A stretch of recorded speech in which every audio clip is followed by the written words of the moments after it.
Il cuisine, il talonne, il questionne pour obtenir les vraies réponses.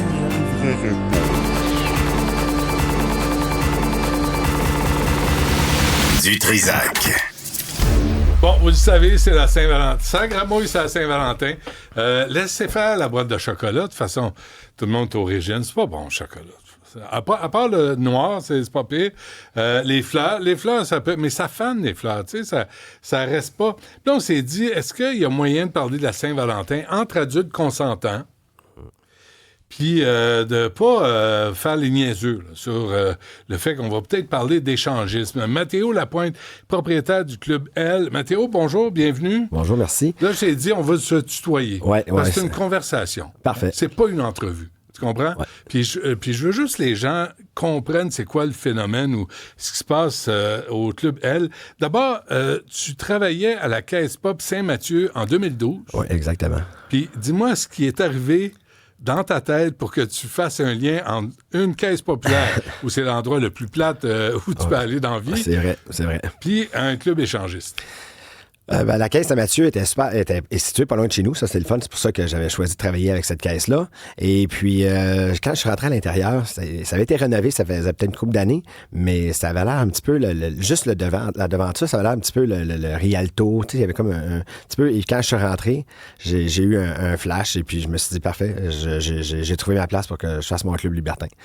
Et puis, la façon que c'est disposé, c'est une grande ouverture.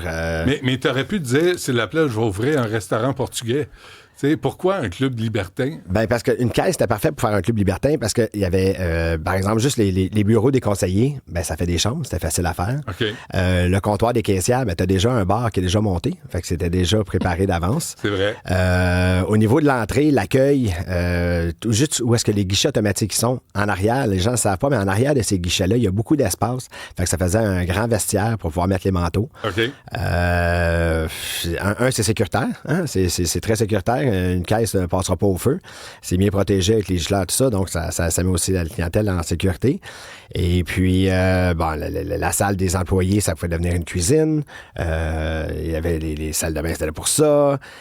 Et là, en 2018, ça a pris du temps quand même. Ouais. T'achètes l'immeuble. Non, j'ai pas acheté, c'est ça le problème. C'est quoi? J'ai dû louer parce que pendant plusieurs années, au moment que la caisse a été mise à l'enquête pour que ça se vende, il y a juste eu un couple de Chine qui ont bêté sur la bâtisse et puis ils l'ont eu vraiment pas cher. Moi, à ce moment-là, je venais d'acheter mon duplex pour une place familiale et puis j'avais plus d'argent pour pouvoir bêter sur cette bâtisse-là. Mais bon, c'était pas le temps, je me disais. Mais là, présentement, je loue. Oui, je loue encore. Ah, tu loues encore au même couple? Ah, oui. Est-ce qu'il a augmenté le loyer? Je suis là-dedans. Là, on est dans négo présentement. Ouais. OK, on va essayer de rester agréable. Okay. Ça, c'est des affaires qui sont plates. C'est pas le fun du tout. OK, juste en termes de sémantique, échangiste, libertin, c'est quoi la différence? Bien, libertin, c'est comme le thème qu'on va utiliser comme parapluie au-dessus de tous les autres thèmes, parce que libertin, ça peut rassembler, par exemple, des gens échangistes, des gens mélangistes, ça peut être des exhibitionnistes, des voyeurs. Tout ça est dessous le parapluie des libertins. OK. Donc, tout le monde est bienvenu. Puis, je l'ai dit tantôt, puis je pense que c'est important, entre adultes consentants. Oui, c'est super important. Puis, quand on dit adulte, c'est le couple, les deux dans le couple qui doivent être consentants. Ouais. C'est pas quelque chose qu'on doit faire en tirant par le bras son conjoint, sa conjointe dans un établissement comme ça. C'est pas recommandé parce que ça peut briser un couple. Mais quel genre de conversation, de discussion tu dois avoir en couple avant de te présenter au Club L? Nous autres, c'est quelque chose que... Quand on a... Tu sais, j'ai rien inventé là, en faisant le Club L. J'ai juste... tu sais, Steve Jobs, il dit, tant qu'à copier, aussi bien de le faire encore mieux. C'est ce que j'ai fait. Dans le Club L, moi, ma conjointe, on a fait ça de la façon qu'on aurait aimé être accueilli quand on a commencé dans le milieu libertin. Ça veut dire qu'on a mis des règles, ce qui n'existait pas avant. C'était un petit peu le Far West. Puis c'est important quand même, n'importe quelle activité que tu fais, t'as des règles. Mais c'est aussi intime que ça. Exact. Oui, puis c'est important. Il y a bien des couples qui commencent là-dedans en pensant que ça va être super le fun, mais après quelques temps, tu commences à... OK, il y a des limites qu'on n'a pas respectées, il y a des choses qui me dérangent ça. Fait que c'est important de se mettre quand même ses limites, de voir Qu'est-ce que ça veut dire, des limites? Des limites, concrètement, là. Des limites, ça peut être aussi simple que je veux pas que tu embrasses la conjointe de l'autre. Ou je veux pas que on le fasse dans des chambres séparées. Je veux que quand, au moment donné, si je vais à la salle de bain, ben t'arrêtes à ce moment-là. Tu sais, c'est toutes des petites règles comme ça que sont importantes à suivre, puis dans son couple, de les mettre. Fait que c'est un petit peu de cette façon-là qu'on a fait au niveau du Club Bell, moi, ma conjointe. OK. Puis ça, c'est une conversation que tu dois avoir avant même de prendre ta douche, puis t'habiller, puis partir. Il faut vraiment que ça soit réfléchi, parce que ça peut briser des couples. Oui, puis tu sais, c'est pas tout... On a quand même encore un tabou par rapport à la sexualité, même quand on est en couple. Tu sais, je ne poserai pas la question, mais avez-vous déjà écouté de la pornographie, vous et votre conjointe? Toi et ta conjointe. Tu sais, c'est des choses que déjà, là, les gens restent surpris. Non, je fais ça tout seul, dans mon intimité à moi-même, tu sais. Donc, à ce moment-là, c'est de voir c'est quoi l'ouverture du couple, c'est quoi qui intéresse l'autre. Tu sais, les fantasmes de son conjoint, sa conjointe, c'est pas tout le monde qui essaie. Tu sais, c'est comme, où est-ce que ces trips-là, cette aventure-là qu'on va faire ensemble, où est-ce que ça va nous apporter? Qu'est-ce qu'un couple en retire? Les couples, quand ça va bien, c'est une communication qui est incroyable. Parce que tu te laisses aller avec ta conjointe, comme moi et André, quand on revenait de trip qu'on avait eu, on était en auto ensemble, puis on se racontait un petit peu ce qui s'était passé dans la soirée. Puis pendant la semaine qui suivait, on avait une vidéo qui était incroyable parce que on fait ça, puis là, on se disait, ben, on se racontait un petit peu ce qui nous avait excité dans la soirée, qu'est-ce qui s'était passé. Fait que, il y a une complicité après, là. Oui. Parce que si t'es chacun de ton bar, puis tu penses à la personne avec qui tu viens de faire des coins-coins, tu vois que j'ai le vocabulaire précis, là. C'est pas bon, là. C'est pas bon. L'idée, c'est de rapprocher, c'est de vivre un fantasme ensemble. Exactement. Ouais. C'est d'être capable de le faire aussi. C'est pas fait pour tout. Je le dis souvent, c'est pas fait pour tout le monde. Ouais. OK? C'est quoi? Hier, on avait une conversation, Mathéo Lapointe, en sachant que tu venais à l'émission. Il y a une différence quand l'homme le propose ou quand la femme le propose. Trouves-tu? Oui, énormément. André, ma conjointe, elle disait toujours, moi, quand j'en parle, ça me donne l'impression que je suis une salope. Toi, Mathéo, quand t'en parles, c'est comme un héros. Tu sais, si t'as fait cette trip-là, toi, t'es un héros, tandis que moi, je suis une fille facile. Fait que ça, c'est encore les tabous. Ça, c'est des vieux tabous. Là. Exactement. On dirait que la femme ne peut pas le faire pour le plaisir. Elle va le faire pour faire plaisir à l'autre. Elle va le faire parce qu'elle est en amour. OK, mais j'ai entendu aussi, Mathéo, si la femme le propose, il y a le gars ne se sent pas forcé de le faire. Puis l'inverse peut arriver. Oui, c'est souvent, par exemple, parce que c'est peut-être un petit peu au niveau de la pornographie. Est-ce que les hommes écoutent plus de pornographie que les femmes? Oui. Ouais. Donc, à ce moment-là, ils vont nourrir ces fantasmes-là à regarder ça, puis à se masturber en regardant cette pornographie-là. Tandis que la femme va vivre un petit peu plus les fantasmes à l'intérieur. Moi, ma conjointe, elle n'écoute même pas de pornographie, mais tu sais, elle va se l'imaginer, tout ça.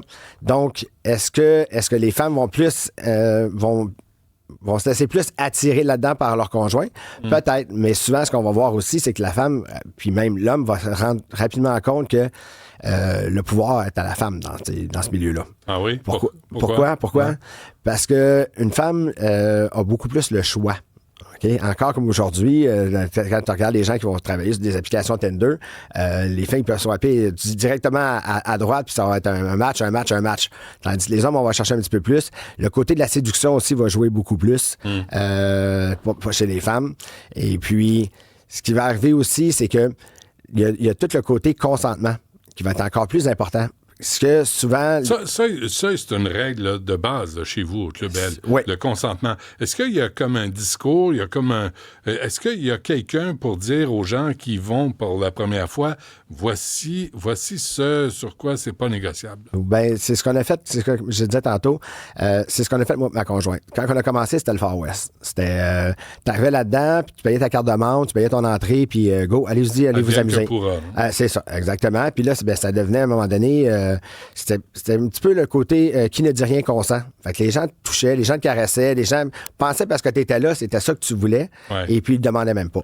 C'était pas sollicité, alors que chez vous, c'est quoi? Nous autres, chez nous, c'est super important. Personne ne touche à personne sans demander la permission. Puis ça peut être aussi simple que t'es en train de danser sa pièce de danse, ben tu vas pas te coller avec la personne en arrière de lui juste pour le surprendre. Okay. C'est super important. Qu'est-ce qui arrive si ça se fait?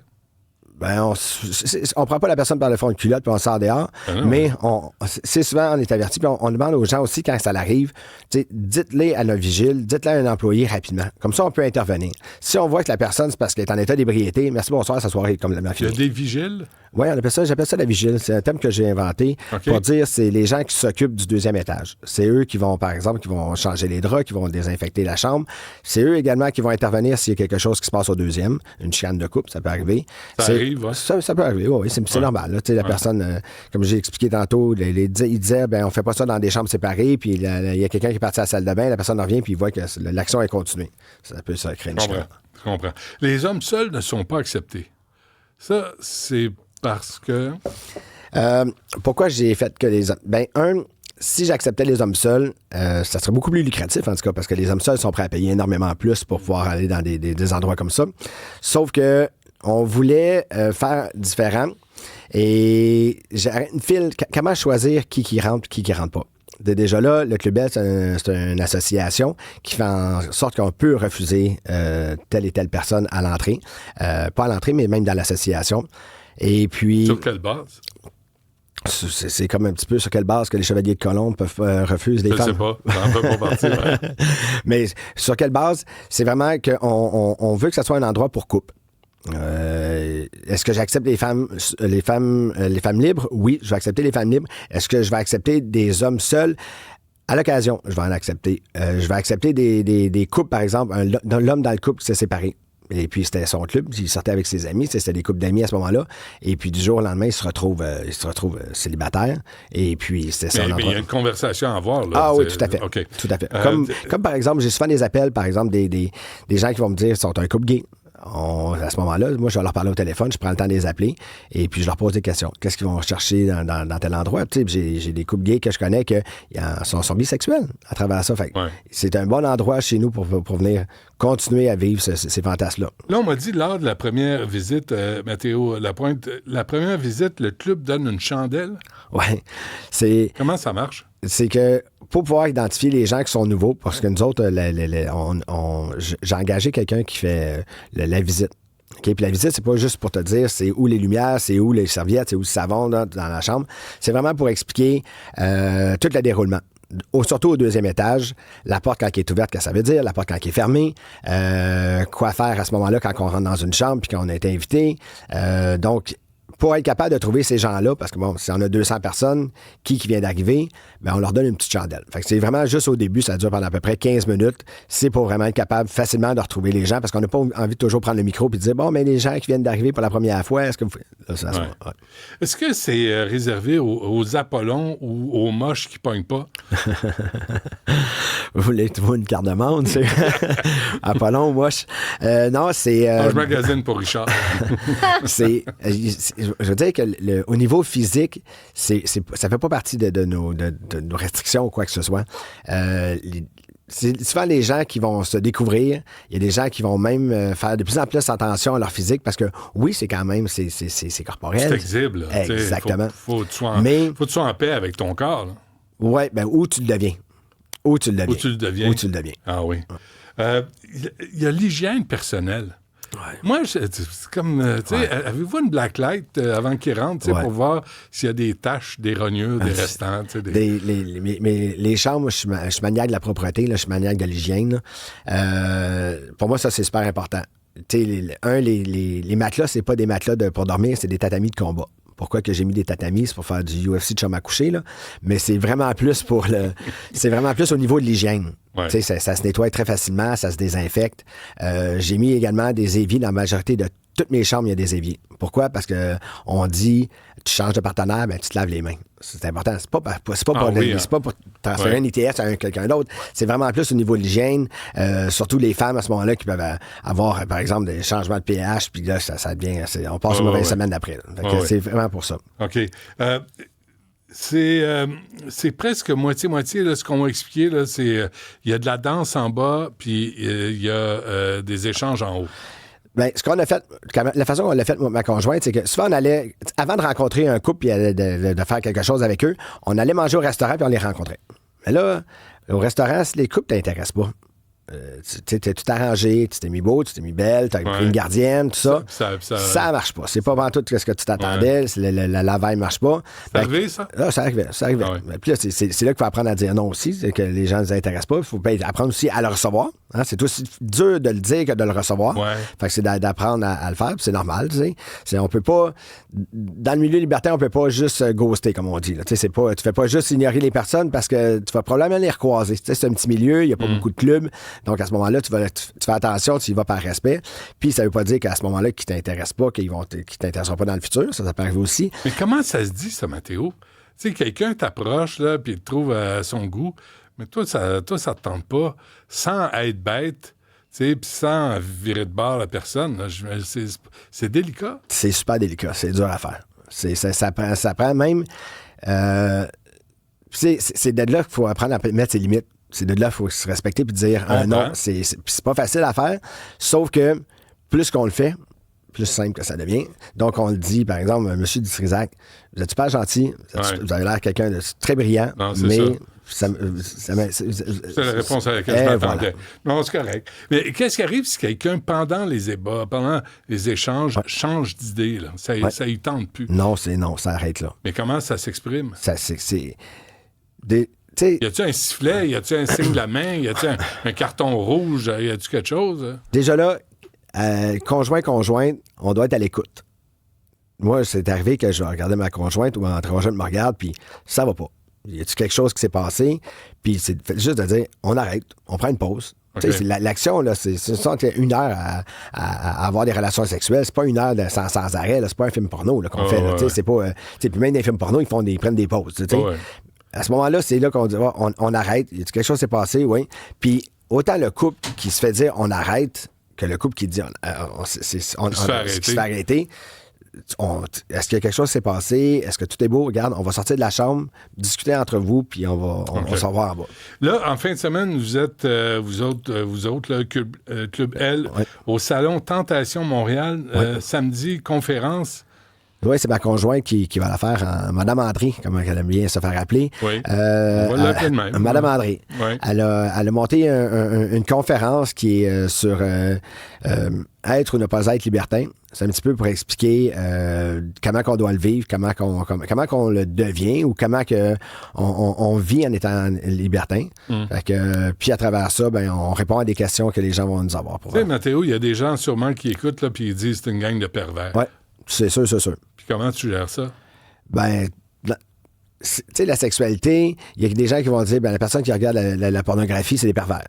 Il y en a qui se masturbent en regardant. Tu sais, les gens qui disent ça, c'est leur droit de le penser. Est-ce que c'est leur droit de manquer de respect à ce moment-là? Non. Mais, il faut apprendre à vivre avec. Moi, j'ai grandi mes parents étaient évangéliques baptistes.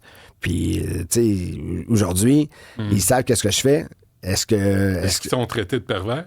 Au début, on trouvait ça dur. Ouais, je suis le mouton noir dans la famille. Ouais. Parce que t'aurais pu ouvrir une ligue de quilles.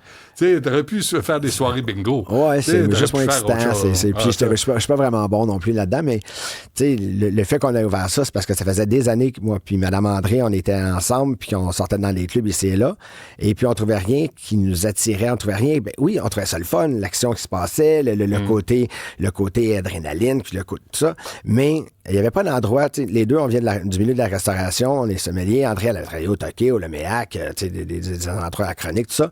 Puis moi, j'avais travaillé au Café Massaoupi, on a été attelé comme aide d'hôtel sommelier. Puis on cherchait un endroit où est-ce que c'était accessible à tout le monde.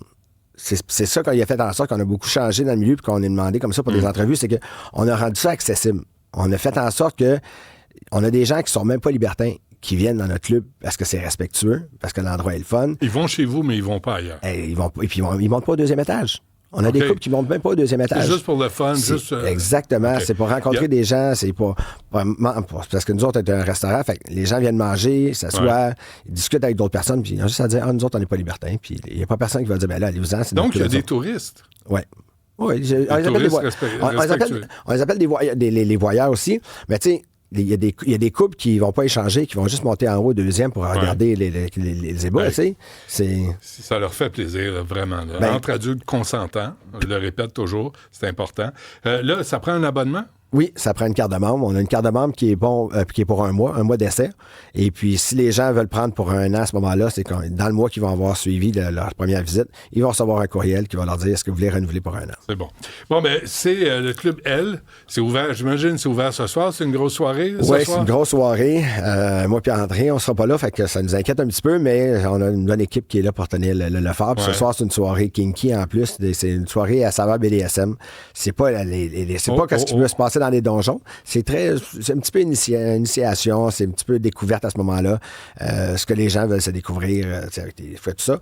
Et puis demain, c'est une soirée en rouge pour la Saint-Valentin. On attend d'avoir une fontaine de chocolat et puis il va y avoir des gens qui vont se faire fondre dans le chocolat. Hey, je leur souhaite tout le plaisir qu'ils cherchent. Un gros merci, Mathéo Lapointe. Merci pour cette conversation sur les libertins, les échangistes. Là, parce qu'à un moment donné, il faut devenir des adultes là, dans les médias et être capable d'en parler sans ricaner. C'est quand même un Québécois sur 5 dans son couple qui a parlé de libertinage. Donc, c'est quand même beaucoup. Hein, c'est rendu à 20%. Il y a des gens qui vont rire de ce qui se passe, mais à travers ça, en riant, c'est peut-être votre collègue, c'est peut-être votre ami, c'est peut-être votre voisin, vous ne le savez pas. Mathéo Lapointe, propriétaire du Club L, merci. Merci beaucoup, M. District.